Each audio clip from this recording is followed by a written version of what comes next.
내가 아직 너희와 함께 있어서 이 말을 너희에게 하였거니와 보혜사 곧 아버지께서 내 이름으로 보내실 성령 그가 너희에게 모든 것을 가르치고 내가 너희에게 말한 모든 것을 생각나게 하리라.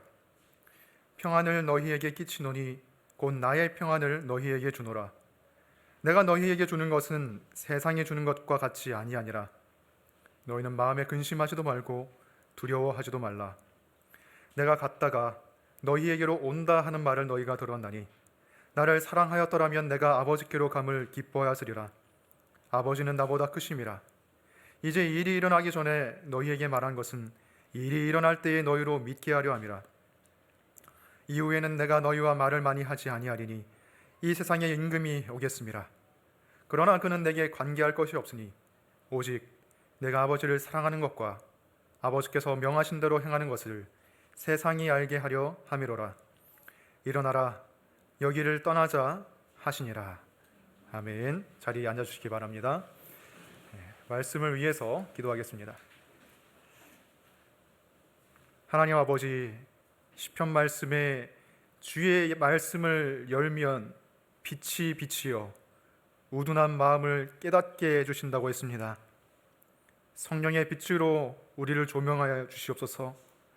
우리의 어두운 마음은 이 말씀을 이해하지 못하고 깨닫지 못하고 또 말씀대로 살기를 거부하는 그러한 반항적인 육신의 마음이 있습니다. 주님, 그것을 제거해 주시고 부드러운 마음으로 우리가 주님의 말씀을 받아들이고 또 주님의 지혜로 그 말씀을 우리가 살아낼 수 있도록 저희들에게 은혜 베풀어 주시옵소서. 예수 그리스도 이름으로 기도드립니다. 아멘. 조금 오래된 자료이긴 하지만 2004년에 종교를 가지고 있는 사람들을 대상으로 설문조사를 실시했습니다.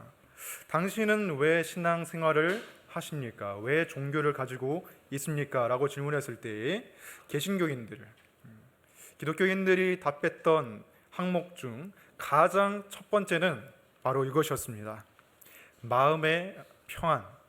마음의 평안이 38%로 가장 중요한 이유였습니다. 그 다음이 구원과 영생 31%였습니다. 그 다음이 10% 아래로 재물과 건강의 축복이었습니다. 이 설문조사를 통해서 우리가 알 수 있듯이 사람들이 신앙생활을 통해서 가장 얻고 싶어하는 것은 평안입니다. 왜냐? 실제 생활 속에서 평안이 아니라 불안이 우리 마음을 지배하고 근심과 걱정이 끊임없이 우리 마음 가운데 떠오르는 것을 우리가 보기 때문이에요. 근데 사람들의 모습을 보면, 살아가는 실제 모습을 보면 평안을 원한다고 하면서 실제로는 다른 것을 쫓고 있습니다. 평안을 쫓아야 되는데 평안이 아니라 사람들이 추구하고 바라고 있는 것은 편안함을 목표로 추구하고 살아간다는 말이죠. 편안한 가구, 소파, 편안한 침대, 편안한 주거 환경, 편안한 자동차, 그것을 얻기 위해서 사람들이 달려가고 있어요. 근데 아이러니하게도 편안한 그 소파에 앉아서 온갖 불안에 휩싸여서 걱정을 하고 아주 편안한 자동차를 몰고 다니면서 심지어는 욕설을 하면서 성질을 부리는 그런 사람들의 모습을 보게 된다는 것이죠. 편안함을 얻으면 평안을 얻을 줄 알았는데 실제로는 그렇지 않다는 것입니다. 예수님의 제자들도 마찬가지였어요. 제자들이 원하는 것은 평안함이 아니라 사실 편안함이었습니다. 그들도 편안하게 사는 그런 삶을 꿈꿨어요.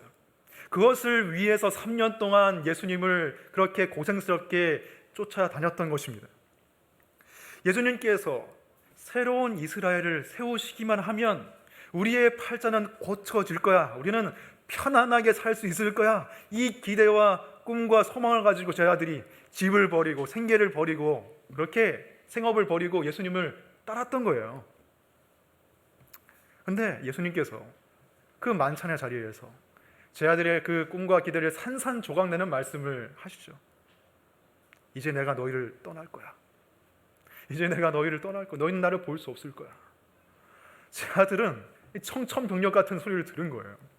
우리가 모든 것을 버리고 주님을 따랐습니다. 그런데 이제 와서 주님께서 내가 너희를 떠날 것이라고 말씀하시면 우리는 뭐가 됩니까? 우리는 뭐가 됩니까, 주님? 우리의 그 3년간의 세월을 보상해 주실 수 있습니까?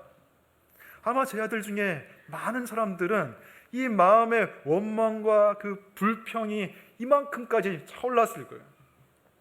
예수님은 다 알고 계셨죠, 그 마음을. 그래서 예수님께서 그 마음을 헤아리시고 말씀하십니다. 27절에서 평안을 너희에게 끼치노니 곧 나의 평안을 너희에게 주노라. 내가 너희에게 주는 것은 세상이 주는 것 같이 아니하니라. 평안을 주겠다. 이 평안은 제자들에게 아주 절실한 것이었습니다. 마찬가지로 우리에게도 아주 절실한 것이 평안이에요. 왜냐하면 제자들이나 우리나 똑같기 때문이에요. 매한 가지입니다. 제자들이 평안을 바란다고 하지만 편안함을 쫓으면서 헛된 기대 거기에 부풀었던 것처럼 우리도 사실 똑같습니다. 편안함만을 쫓고 진짜 평안은 얻지 못하는 삶을 살아간다는 것입니다. 그래서 오늘 본문을 통해서 하나님께서 주시는 평안이 무엇인지, 특별히 삼위일체 하나님, 성부 하나님, 성자 하나님, 성령 하나님께서 우리에게 주시고자 하는 평안이 무엇인지 알아보도록 하겠습니다. 첫째는 성자 예수님께서 주시는 평안입니다. 예수님께서는 내가 너희에게 주려고 하는 평안은 세상이 주는 것과 같지 않다고 말씀하셨습니다. 세상이 주는 평안의 특징이 무엇입니까? 외적이고 일시적이라는 거예요. 겉으로 볼 때는 평안하고 고요한데 그것은 아주 일시적이라는 거예요. 이번 코로나 사태를 통해서 우리는 이 외적이고 일시적인 세상의 평안이 무엇인지 몸소 경험하고 보았습니다. 어떤 나라들 경우에는 이미 확진자가 많이 퍼졌는데도 불구하고 검사 자체를 안 하니까 확진자 수가 많이 나오지 않고, 우리나라는 확진자 수가 많이 없으니까 당신들 평안하게 그냥 일상대로 사십시오. 그러다가 아주 뒤통수를 맞게 됐죠. 일시적인 평안입니다. 겉으로는 평안하고 고요했지만 곧 없어질 평안이었던 거예요. 근데 그 평안, 그것은 이 세상에 아주 편만한 그런 거짓된 평안이에요. 우리가 누리고 추구하고자 하는 많은 평안이 그러한 모습입니다. 예수님께서는 그 평안을 우리에게 알려주시기 위해서, 그 평안의 실체를 알려주시기 위해서 누가복음 12장의 한 비유를 통해서 말씀해 주셨죠. 설명해 주셨습니다. 한 부자가 있었는데 그 부자가 원래 부자였는데 아주 풍년을 맞이해가지고 농사가 잘 됐어요. 그래서 원래 있던 곡간을 헐어버리고 더 큰 곡간을 지어서 거기에 곡식을 쌓아두고 이렇게 말합니다. 12장 19절에 또 내가 내 영혼에게 이르되 영혼아 여러 해 쓸 물건을 많이 쌓아두었으니 평안히 쉬고 먹고 마시고 즐거워하자. 이게 모두가 바라는 삶이 아닙니까? 내가 먹고 마실 것을 아주 많이 쌓아놓고 내가 쓸 돈을 풍족하게 쌓아놓고 걱정 없이 룰루랄라 평안히 사는 거, 이게 다 원하는 삶이 아닙니까? 아마 여러분 한 번쯤 상상해 보셨을 거예요. 내가 로또만 당첨이 되면은 아주 그냥 부모님한테도 효도하고 몇 억씩 드리고 나도 건물 한 채 사가지고 월세 내놓고 월세 받으면서 살 거야. 그래도 심심하니까 직장은 취미로 다니고 여행도 많이 다니고 교회 헌금도 하고, 이게 평안한 삶 아닌가? 이렇게 생각하셨던 분 많았을 거예요. 행복한 꿈이죠. 근데 예수님께서는 그런 헛된 평안, 헛된 세상의 평안을 여지없이 무너뜨리세요. 누가복음 12장 20절 21절 보시면 하나님은 이르시되 어리석은 자여 오늘 밤에 내 영혼을 도로 찾으리니 그러면 네 준비한 것이 누구의 것이 되겠느냐 하셨으니 자기를 위하여 재물을 쌓아두고 하나님께 대하여 부요하지 못한 자가 이와 같으니라. 아무리 수십억의 당첨금을 받으면 뭐합니까? 진정한 평안이 없는데, 진정한 미래가 준비되지 않았는데 하나님께서 그 영혼을 도로 이 밤에 찾으시면 그 쌓아놓은 재물이 무슨 소용입니까? 하나님의 심판대 앞에 섰을 때 후회할 거예요. 그리고 속았다는 생각이 들 거예요. 내가 누리고 있었던 그 평안은 외적이고 일시적인 세상이 주는 평안이었지 실체가 없는 것이었구나. 하나님과 화평하지 않기 때문에 나는 참된 평안을 누리지 못하구나. 근데 그때 가서 후회하면 무슨 소용이 있겠습니까? 예수님은 나의 평안을 너희에게 주노라고 말씀하셨습니다. 나의 평안. 그것은 세상이 주는 평안 같지 않아요. 코로나 사태를 통해서 우리는 똑똑히 보았습니다. 인간이 평안을 추구하기 위해서 쌓아 올렸던 그 바벨탑이 10만 분의 1cm밖에 안 되는 바이러스 때문에 다 무너져 내렸잖아요. 우리에게 필요한 것은 예수님 주시는 평안입니다. 사도 바울이 예수님께서 주시는 평안이 무엇인지 로마 교회 성도들에게 설명했죠. 로마서 5장 1절 보시면, 그러므로 우리가 믿음으로 의롭다 하심을 받았으니 우리 주 예수 그리스도로 말미암아 하나님과 화평을 누리자. 하나님과의 화평을 누리자. 이 하나님과의 화평이 예수님께서 주시는 평안입니다. 가장 중요한 하나님과의 화평을 이루지 못했다면 이 세상에서 어떤 화평을 누리는지 그것이 무슨 소용이 있겠어요? 예를 들면 여러분이 회사의 평범한 사원입니다. 여러분이 아주 대인관계가 원만해가지고 신입 사원들이랑 잘 어울리고 부장님, 과장님이랑 다 잘 어울리고 화평해요. 근데 사장님이랑 화평하지 않으면 무슨 소용이 있겠어요? 회사 생활 더 할 수 있겠어요? 구조조정의 날이 오면 가는 거예요. 마찬가지예요. 하나님과의 화평함이 없는데 이 세상의 다른 것과 아무런 어떤 화평함을 누리든지 무슨 소용이 있겠습니까? 하나님께서 죄인들을 향해 진노하십니다. 그의 거룩함을 나타내십니다. 심판을 내릴 준비를 하고 계십니다. 그 앞에서 우리가 쌓아올린 의로움, 우리가 준비해놨던 많은 재물들, 보험들 무슨 소용이 있겠습니까? 그러나 감사하게도 하나님께서는 화평의 길을 열어놓으셨어요. 하나님께서 그 공의로운 성품 때문에 죄인들을 진노하시고 심판하실 수밖에 없지만 그럼에도 불구하고 하나님께서는 우리를 사랑하시기 때문에 화평의 길을 열어놓으셨다는 거예요. 그 화평의 길이 누구입니까? 내가 곧 길이요 진리요 생명이니 나로 말미암지 않고는 아버지께로 올 자가 없느니라고 예수님께서 말씀하셨습니다. 예수님께서 그 화평을 주시는 길이세요.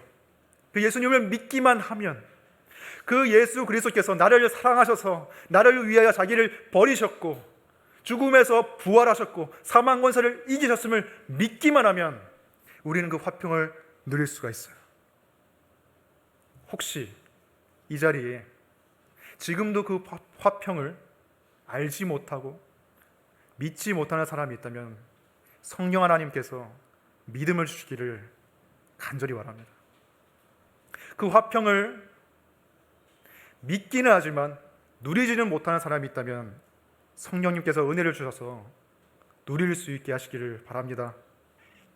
예수님께서 우리에게 주시는 화평, 이 평안은 세상이 주는 것과 다른 거예요.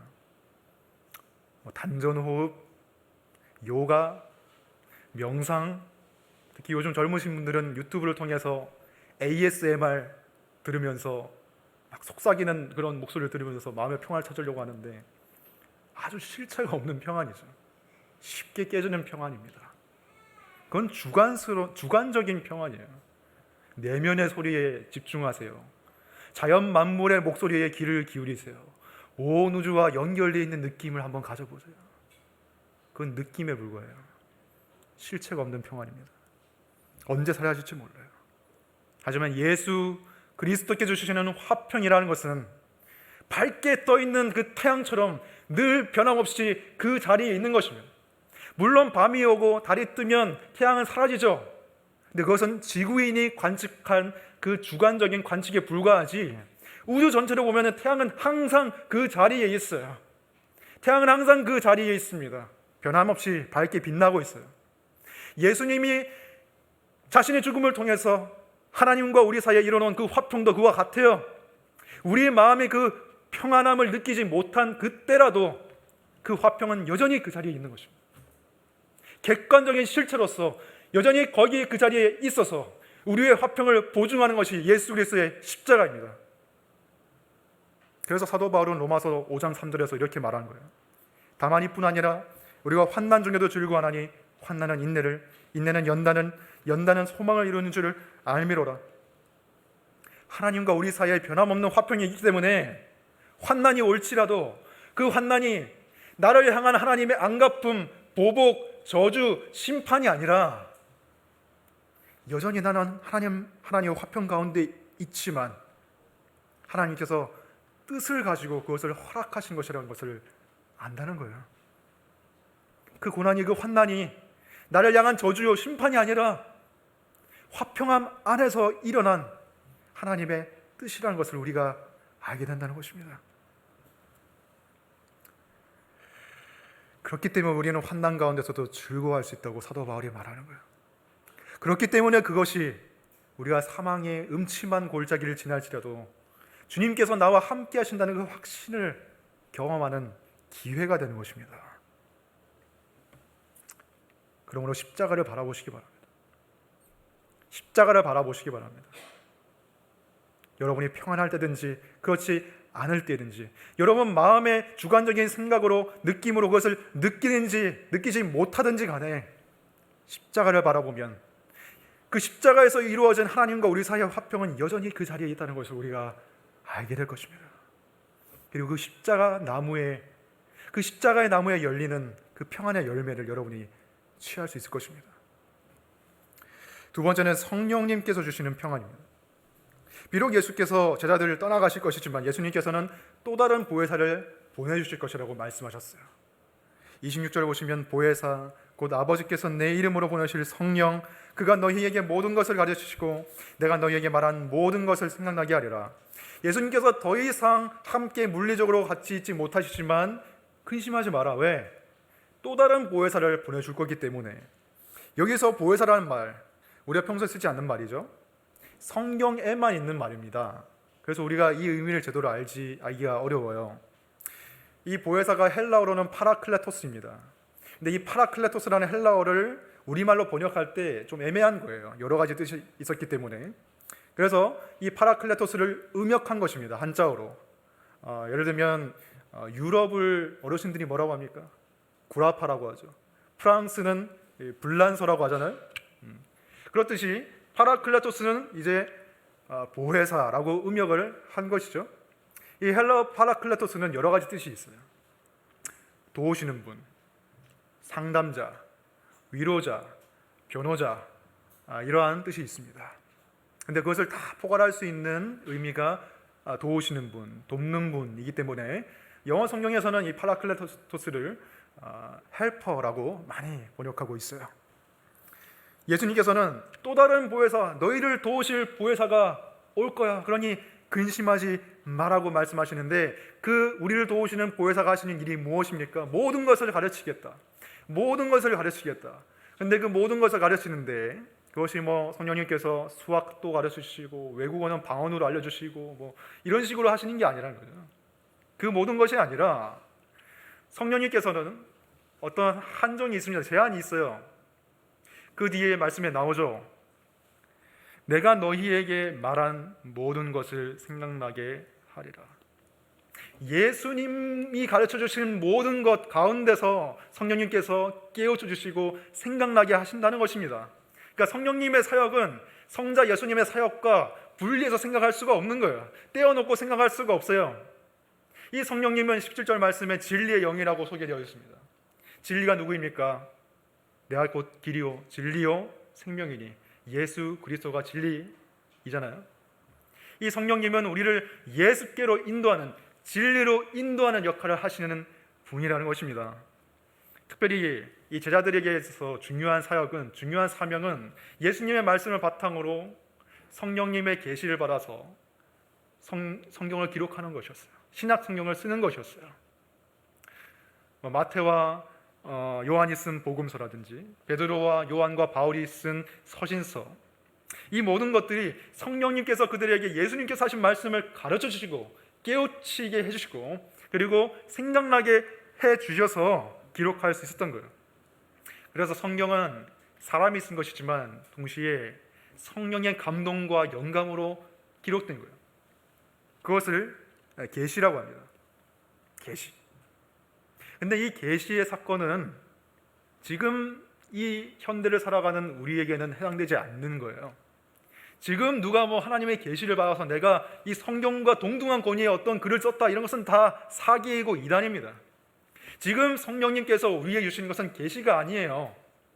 오히려 제자들이 계시의 말씀을 기록한 것을 우리가 공부하고 읽고 묵상하고 외우고, 그러한 것을 바탕으로 성령께서 우리를 깨우쳐 주시고 생각나게 하시는 것, 그것이 성령의 사역입니다. 지금 우리에게 해당되는 성령의 사역입니다. 그것을 조명이라고 해요. 조명. 계시가 아니라 조명. 우리의 어두운 마음에, 어리석은 마음에 빛을 비추어 주셔서 우리가 자연 상태로는 깨달을 수 없는 하나님의 말씀을 깨닫게 해주시는 것, 그리고 믿게 하시는 것. 그래서 여러분이 하나님 말씀을 믿고 깨달은 분이라면 여러분 마음에 성령님이 계시는 거예요. 그것이 성령님의 가장 중요한, 우리를 예수 그리스도의 말씀으로 진리로 이끄시는 사역이에요. 하지만 성령께서 우리를 진리로 인도하시는 이 사역은 그냥 일어나는 게 아닙니다. 그냥 우리가 손 놓고 있는데 일어나는 게 아니에요. 성령님이 이끄시면 우리는 그 손을 잡아야 됩니다. 우리가 하는 역할이 있어요.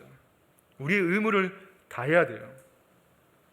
제 아들이 예수님의 가르침을 들었기 때문에, 예수님의 가르침을 받은 상태였기 때문에 성령님이 그것을 생각나게 하시고 깨우치게 하신 것이지, 백지 상태에서 그렇게 한 것이 아니에요.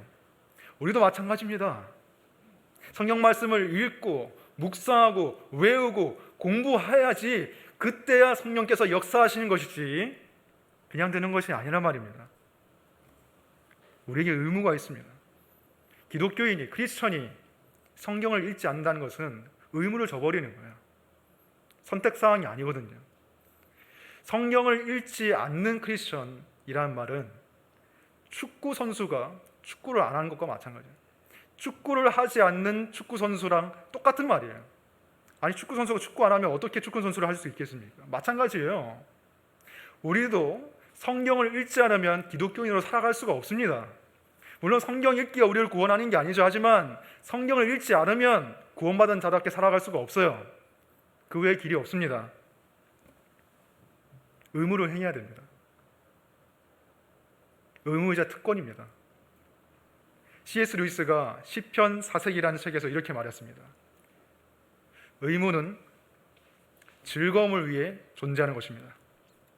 우리가 지금 종교적인 의무들을 수행하는 것은 마치 메마른 땅에서 수로를 파고 있는 것과 같습니다. 언젠가 물이 흐를 때를 대비하기 위해서 말입니다. 성경 읽기는 우리의 메마른 영혼에 미리 수로를 파놓는 작업을 하는 거예요. 성령께서 생수를 부어주실 때 그것이 흘러가서 우리 영혼에 열매가 맺히도록 미리 수로를 파놓는 거예요. 그 의무를 행하지 않으면 어떻게 우리가 성령님의 인도를 받겠습니까? 시편 126편 5, 6절에 이런 말씀이 있습니다. 눈물을 흘리며 씨를 뿌리는 자는 기쁨으로 거두리로다. 울며 씨를 뿌리러 나가는 자는 정녕 기쁨으로 그 단을 가지고 돌아오리로다. 여기서 왜 눈물을 흘리며 씨를 뿌리고 있을까요? 씨를 뿌리는 일이 너무 이렇게 슬퍼서 눈물을 흘리는 걸까요? 그게 아니에요. 씨를 뿌리는 것은 반드시 해야 하는 일입니다. 제때에 파종을 하지 않으면 수술을 할 수가 없어서 겨울에 먹을 것이 없어요. 굶어 죽게 돼 있어요. 그렇기 때문에 그 시기에 필요한 그때 파종을 하는 것입니다. 그때는 무슨 일이 일어나도 파종을 꼭 해야 돼요. 씨를 뿌려야 돼요. 씨를 뿌리지 않으면 먹을 것이 없습니다. 근데 그때 마침 눈물을 흘리게 하는 상황이 일어난 것이에요. 내가 씨를 뿌리기 싫은 마음이 생기게 하는, 눈물을 흘리게 하는, 슬프고 우울하고 힘 빠지게 하는 사건이 일어난 거예요. 그런데 그때 씨를 꼭 뿌려야 하는 것입니다. 그래서 울면서 씨를 뿌리는 거예요. 우리도 마찬가지입니다. 살다 보면은 슬프고 눈물 나는 일이 있고, 때로는 힘이 없어서 마음의 평안을 다 잃어서, 육체에도 손가락 까딱할 힘이 없어서 성경 말씀을 읽기 싫을 때가 있어요. 근데 성경 말씀은 꼭 그때 읽어야 하는 것입니다. 그때 영혼 말씀의 씨앗을 우리 영혼에 뿌리지 않으면 평안의 열매를 얻을 수가 없어요. 울며 씨를 뿌리면 기쁨으로 단을 거둘 것입니다. 아이러니한 것은 우리가 말씀이 가장 필요한 때가 내 마음에 평안이 없고 우울하고 힘들고 지치고 피곤할 때인데 그때 우리가 제일 안 읽는다는 거예요. 그게 역설적인 그런 상황입니다. 울더라도 말씀의 씨를 뿌리시기 바랍니다. 그럼 기쁨과 평안의 열매를 맛볼 수가 있어요. 예수님께서 이뤄놓으신 하나님과의 화평, 그 객관적인 실제를 우리로 하여금 누리게 하시는 분은 성령님이고, 성령님께서 주로 사용하시는 도구는 하나님의 말씀이에요. 실제적인 적용을 드리자면 주보에 나와 있는 암송 구절을 외워보시기 바랍니다. 살다 보면은 가만히 이 생각만 하게 되는 그런 시간들이 있어요. 아침에 일어나서 씻을 때, 옷을 갈아입을 때, 식당에서 음식 주문하고 기다릴 때, 지하철역에서 열차를 기다릴 때, 우리는 가끔씩 이렇게 멍하니 있게 됩니다. 그냥 멍하니 있다 보면 우리는 생각이 막 수십 개의 가지를 치면서 내 머릿속에서 이렇게 활동하고 있어요. 근데 그 생각들은 대부분 생산적이고 우리의 마음에 평안을 주는 생각들이 아니라 우리 마음에 오히려 불안을 주고 너무나 생산적이지 않고 제멋대로 뻗어나가는 생각일 때가 너무 많아요.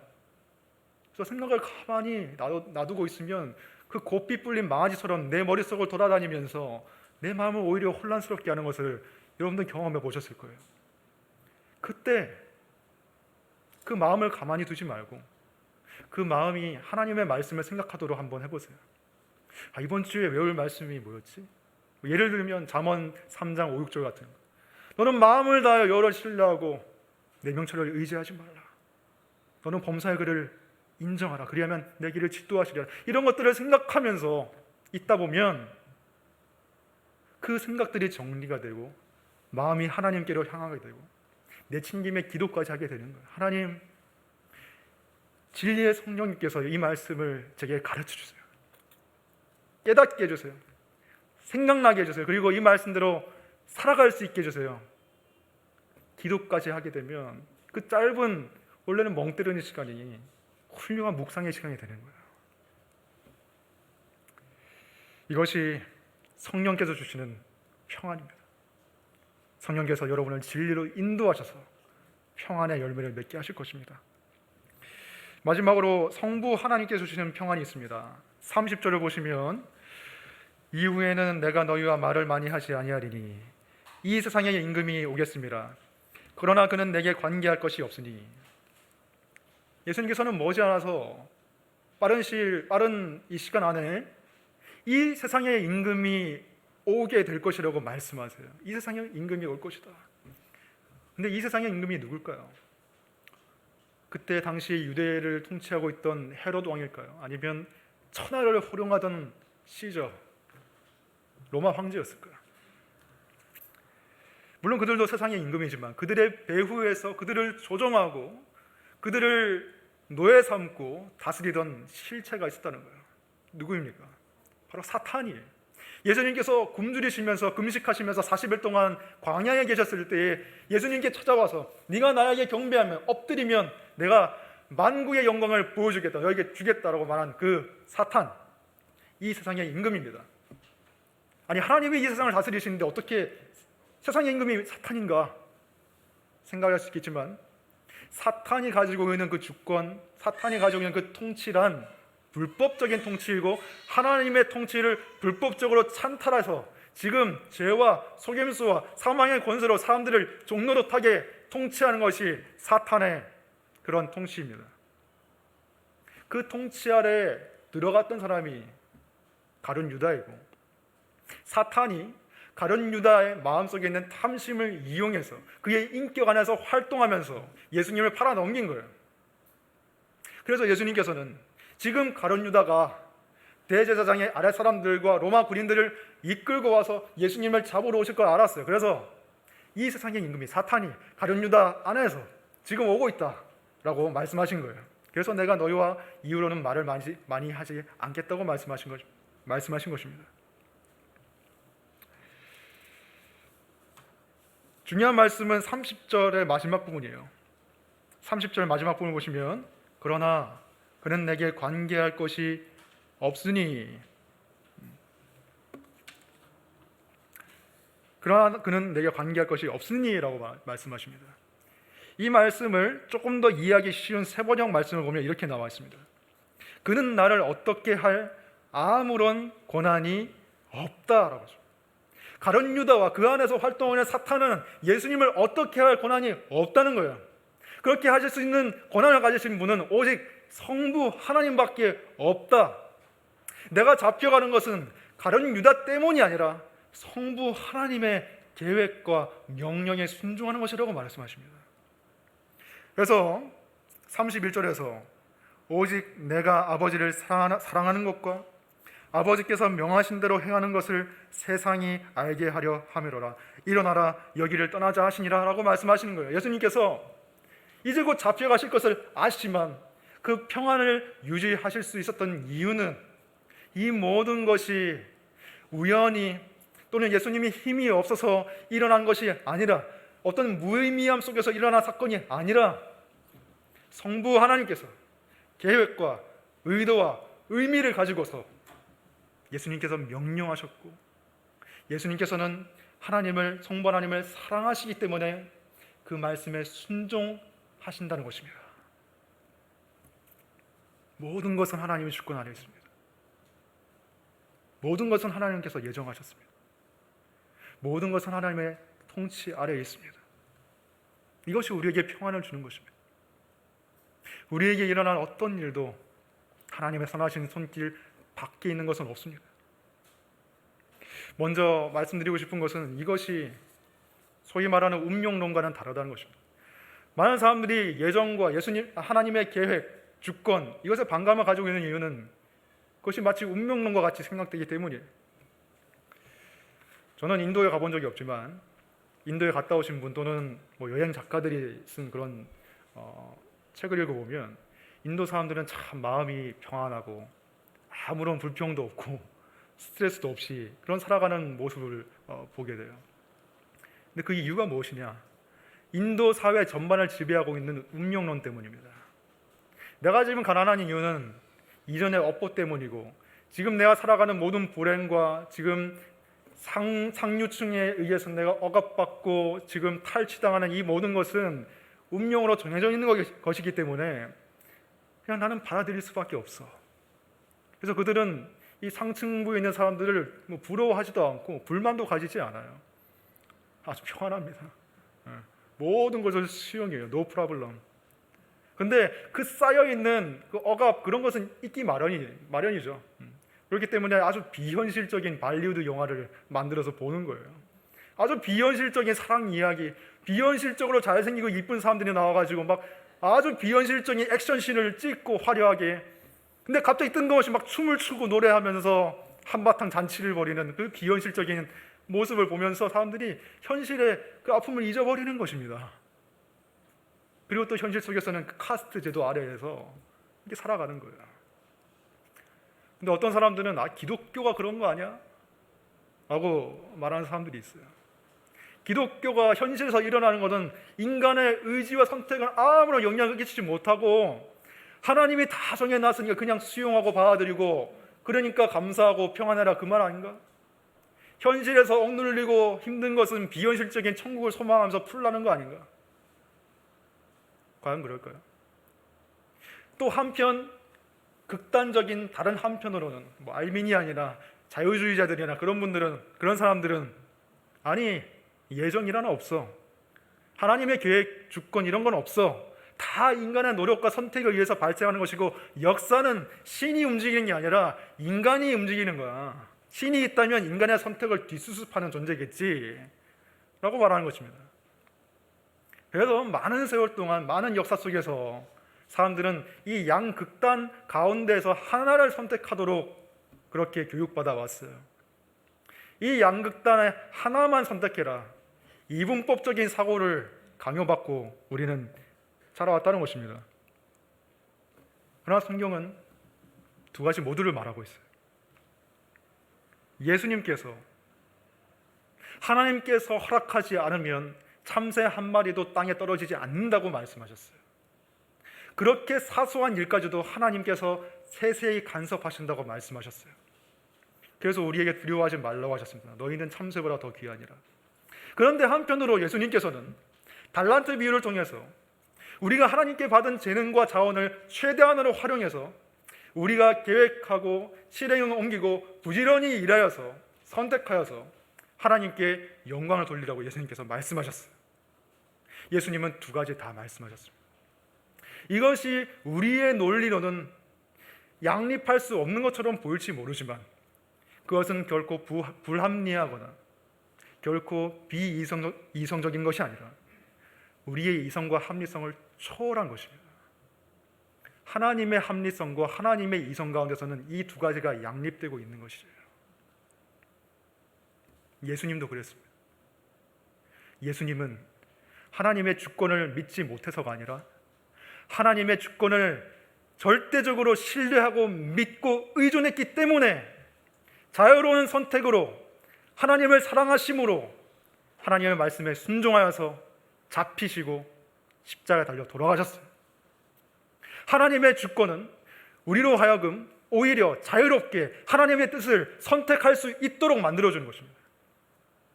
하나님의 주권이 우리의 선택을 침범하는 것이 아니라 우리가 하나님의 주권을 절대적으로 신뢰하면 환난 가운데서도 고난 가운데서도 하나님의 뜻에 순종할 수 있는 올바른 선택을 우리가 할 수 있게 하는 것입니다.